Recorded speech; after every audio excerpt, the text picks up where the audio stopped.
When you look at the indicators, I've shown you three indicators in the first slide, and the first one that I will discuss is the RSI, the Relative Strength Index. And there are certain things that I normally look at which give me a good sign that I could get out. And first one is that the RSI is breaking down below 50.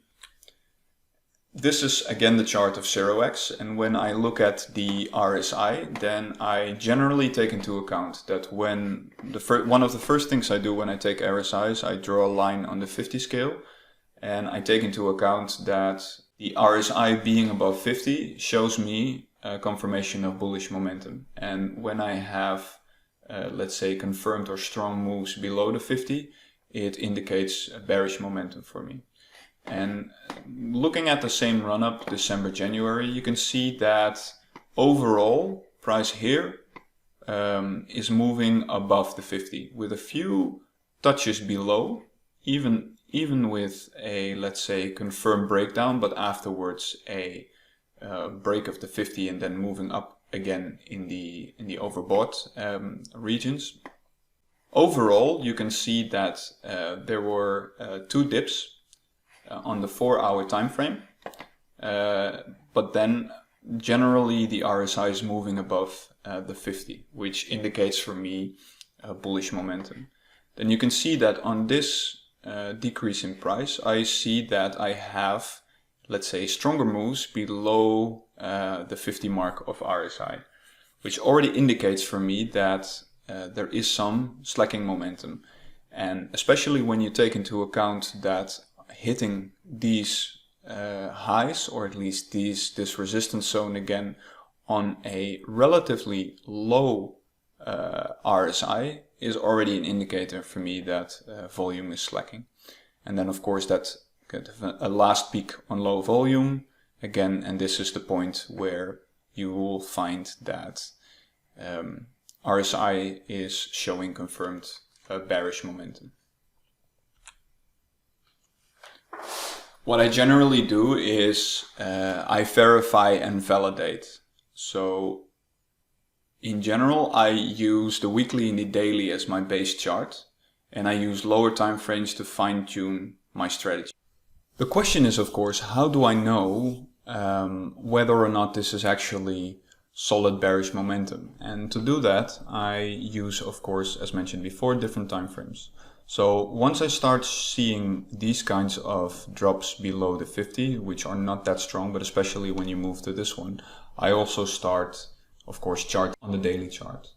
And in this run-up, you can see that the move above the 50 mark on RSI for me is bullish. And already starting this move, this breakout, it moved above 50. And then starting this price level, it just moved in the entire, let's say, overbought zone, where I could actually see that there was some kind of base level on the, let's say, 65 mark. And whenever I got this dip, which corresponds with these dips, I would just scale out, move to the 1 day and see how my RSI was still moving. And here I could actually draw a support line to see let's say, if my daily momentum would break down as well from this level. This would already be my first indication as a warning sign that momentum is going to seriously slack. And as well with the RSI, it will show me, let's say, relative momentum. And if I would do it on a 4-hour, I would already get earlier warning signs here than if I would do it on a daily. Because my daily break below the 50 mark is around this price level, which corresponds with, if I'm not mistaken, corresponds with this price level. So that also suggests that actually these were already my warning signs, and this gets confirmed here, and it actually gets confirmed in dropping below the 50 mark as well. So take that into account, use the 4-hour and use the daily scale. The second warning sign is RSI reaching overbought area, and overbought area is generally accepted as the area above 70.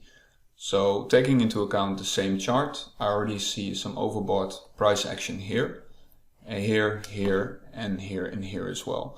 And of course, as mentioned, altcoin season can do a lot of unconventional stuff to coins, even with regards to the standards that you might that you're used to for crypto.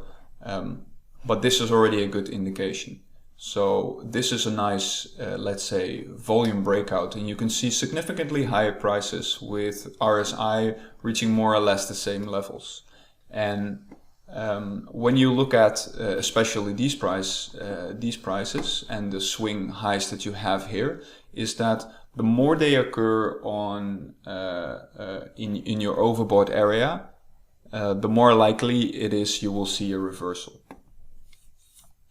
So when RSI is moving on your in your overbought area, take that as a warning sign. Don't forget that on the daily chart you already saw that you were running well into your overbought area, even reaching levels above 90. And when you see this, then of course it cannot get more obvious than that. The last one is when you see bearish divergences.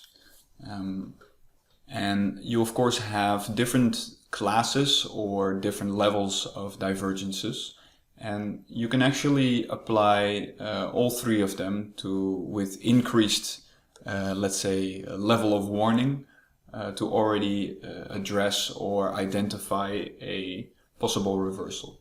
And the early signs, the most early sign that you might get on your divergence when both price and RSI are moving in the same direction but are flattening towards one another. A medium warning sign that you might have is when you get a B class or a C class divergence. So that suggests when either of the two is showing equal tops, let's say a double top, and the other is showing declining momentum. And of course, the biggest warning sign that you will get is a class A divergence, that's when price is actually moving up and making a higher high while your indicator is showing a lower high. So with regards to the IOC and price action, you can see here that here you have already a flattening RSI, or at least flattening RSI with regards to the highs, and a increase in price as well. And what you will see is that even though price is still showing, let's say, a solid increase, the RSI is already flattening out. So that is already showing that such a strong momentum is already difficult to sustain. And what you see here, this is on the 4 hour, is that price is printing a lower high, but the momentum is already printing a stronger, let's say a lower high with regards or compared with the price. So this is a early warning sign. And with regards to this one, this was again, let's say, a confirmation of the early signs that the warning signs that you already got before. And this is the example of the bearish divergence, the class A bearish divergence of 0x. Here you can see that price prints a higher high while RSI is printing a lower high, followed by a correction. And that happened, of course, here as well. It prints higher highs. Take into account that RSI takes into account the candle closes. So I also draw, let's say, the lines as a comparison based on the closes of the candle, not on the wicks. And here you can see a significantly lower high on your RSI, which actually already identifies and indicates the upcoming price decrease.